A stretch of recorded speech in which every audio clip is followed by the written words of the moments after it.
kebenaran. Bukankah hal-hal yang biasa itu benar? Apakah hal-hal yang biasa kita lakukan itu benar?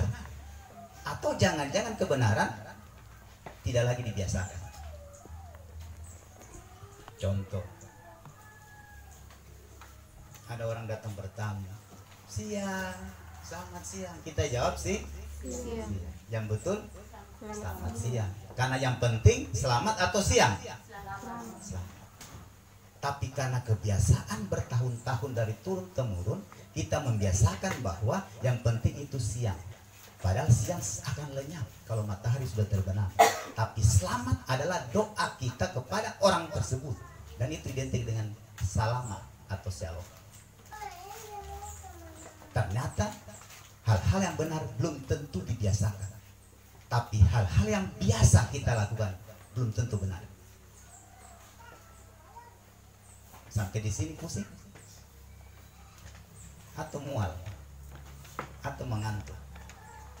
Mari kita sama-sama artikan apa itu kebenaran. Kalau secara standar firman Allah adalah kebenaran adalah sesuatu yang diperkenankan oleh Allah. Pacaran boleh?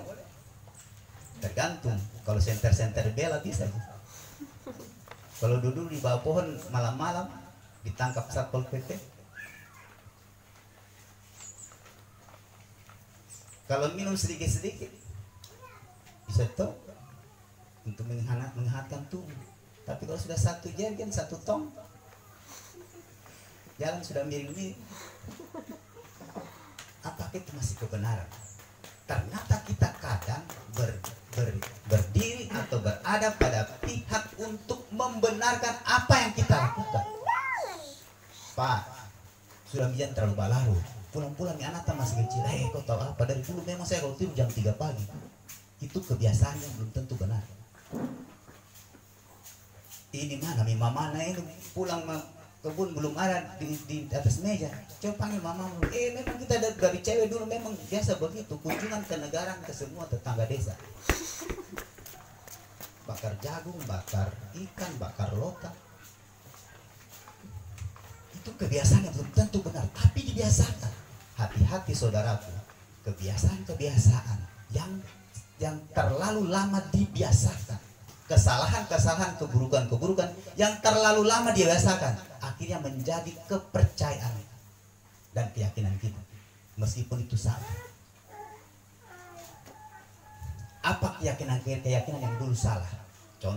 Dicontoh saja, jangan marah. Kalau ada anak-anak cewek menyapu, jangan kau menyapu malam-malam. Itu pamali. Sampai hari ini saya tidak bisa temukan apa jawabannya. Kenapa tidak boleh menyapu malam? Nah sementara orang di sana menyapu malam, tidak ada juga anak-anak juga malah petaka bahaya. Cewek-cewek jangan kau duduk di depan pintu, susah jodoh. Nah justru yang duduk di belakang tidak ada pernah tembak-tembak orang. Karena di dapur terus bau bawang, bau rica, bau asap. Kalau kita jual di pasar kan harus kita taruh barang-barang bagus di depan tuh. Nanti di belakang yang kurang-kurang bagus tuh. Ibu-ibu kan lincah kasih masuk tomat kan yang di atasnya yang bagus-bagus. Nanti yang sudah kuning-kuning yang sudah lembek-lembek kan paling bawah bagus. Sama juga penjual rambutan. Ada di sini penjual rambutan. Manis ini, manis. Padahal dia tidak pernah makan manis kata asam saya. Dia bilang manis. Semua penjual kalau ditanya manis pasti jawabannya manis. Padahal belum tentu dia pernah merasa. Keyakinan kita yang kita biasakan bertahun-tahun bahkan turun-temurun bisa jadi bukan kebenaran. Tapi kebenaran meskipun itu pahit, dicemooh oleh orang, diledek, dihina, bahkan diusir oleh orang. Tapi itu kebenaran harus kita pertahankan.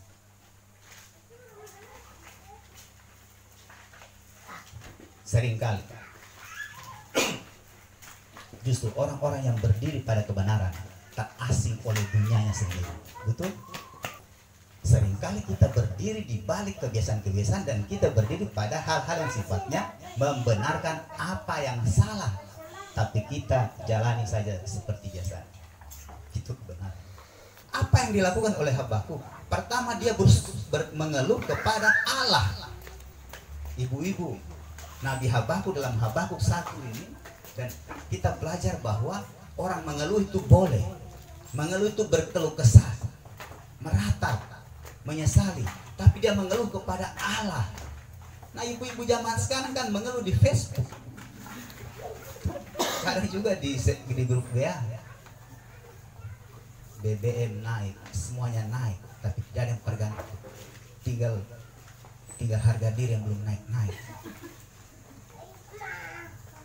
Apa yang dia mau bantu teman-teman kita di Facebook itu? Pasti dia juga begitu. Baik tua begitu. Waktu kami masih di Makassar kan banjir tuh 2012, pokoknya 5 tahun banjir. 2012 kami ke Poso, saya pas kembali ke Makassar, sudah terendam setengah.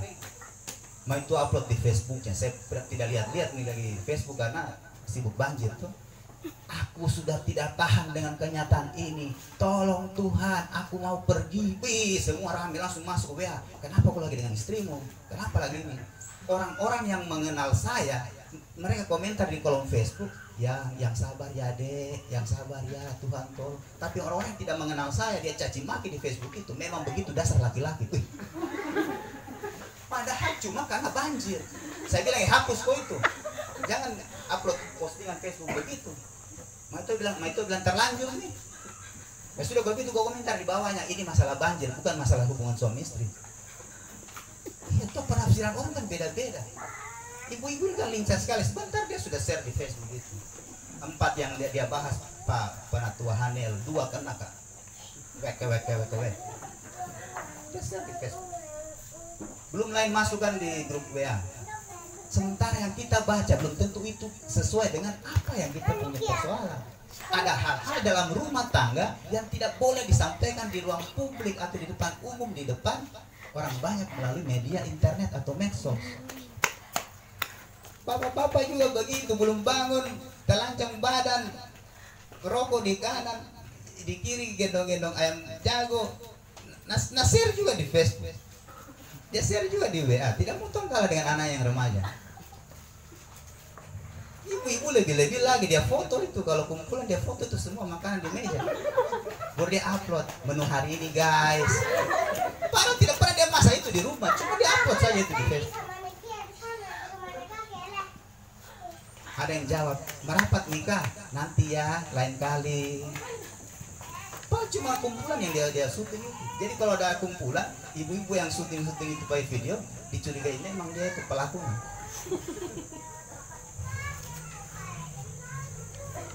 Anak muda dia usah diurus kalau anak muda. Hari semakin senja, umur pun semakin menua, tapi tak ada satupun wanita yang mau dilirik. Dia pakai emosi yang emoticon yang lagi sedih. Kegalauannya dia tuangkan di posting-postingan. Tidak akan pernah dijawab oleh Tuhan. Kenapa? Karena di surga tidak ada itu medsos. Apalagi tower Telkomsel. Syarat untuk kita kepada Tuhan cuma doa saja. Dan doa itu harus diucapkan, bukan ditulis di Facebook. Malaikat tidak tahu main Facebook. Karena bukan itu kesibukannya. Facebook adalah untuk fungsi pertamanya untuk mencari dan membina pertemanan saja. Urusan-urusan rumah tangga keluarga tidak usah diumbar di situ. Maka pesan Rasul Paulus kepada saudara rohani atau adik rohani Timotius, saya kutip di ayat yang ke-7 saja. Saya mohon salah seorang ibu membacakan untuk kita semua di 2 Timotius 1 tadi, ayat yang 7 saja, dari ayat 1 sampai 14 tadi. Sebab Allah memberikan kepada kita bukan roh kekuatan, melainkan roh ketakutan. Baca ulang. Sebab Allah memberikan kepada kita bukan roh kekuatan, roh ketakutan, ya. Melainkan roh yang membangkitkan kekuatan, kasih dan ketertiban. Sebab Allah tidak memberikan kita kepada roh ketakutan, melainkan roh kekuatan, kasih dan ketertiban. Padahal syarat Tuhan untuk kita bisa maju adalah ketertiban. Tertib. Datang sebelum mulai, pulang sesudah berangkat. Apapun, kalau kita dalam roh kita dalam diri kita ada roh kekuatan, kita tidak usah khawatir. Mau BBM naik, mau apapun naik, jangan pernah takut, khawatir. Ibu-ibu juga begitu, karena kekhawatiran justru membuat kita hidup dalam ketakutan, bayang-bayang ketakutan yang membuat kita tidak pernah maju-maju. Takut dengan apapun. Tapi hari ini kita belajar bahwa Tuhan memberi dalam diri kita roh kekuatan. Kekuatan itu yang kita ada dalam diri kita jauh lebih besar dari apa yang ada dalam dunia ini. Yang kedua, kasih. Tapi saya tidak perlu ungkap terlalu jauh. Dan yang ketiga adalah ketertiban. Orang-orang yang tertib pasti berhasil. Bangsa-bangsa yang maju bukan karena mereka punya sumber daya yang banyak, tapi bangsa yang maju. Beberapa kali saya keluar negeri, saya lihat mereka biasa-biasa saja. Dia punya hutan lebih banyak kita, dia punya ikan lebih banyak kita, dia punya peternakan lebih banyak kita, Pak. Tapi kita beli dari mereka itu pertanian. Lucunya di situ, karena mereka tertib. Dari anak-anak tertib, datang ke sekolah, bermain, dia rapikan mainannya sendiri. Sampai di rumah dia makan, dia cuci piringnya sendiri. Kemudian mamanya bilas supaya lebih bersih. Tertib dari kecil diajar, sehingga mereka menjadi bangsa yang maju. Kita tidak tertib dari kecil, kita sudah tidak ajar anak-anak tertib. Sandalnya di mana, sepatunya di mana, pokoknya semuanya ada, handuk di mana. Kita tidak ajarkan ketertiban dari sejak usia dia. Sementara pesan Tuhan kepada kita adalah roh ketertiban, maka kita akan maju.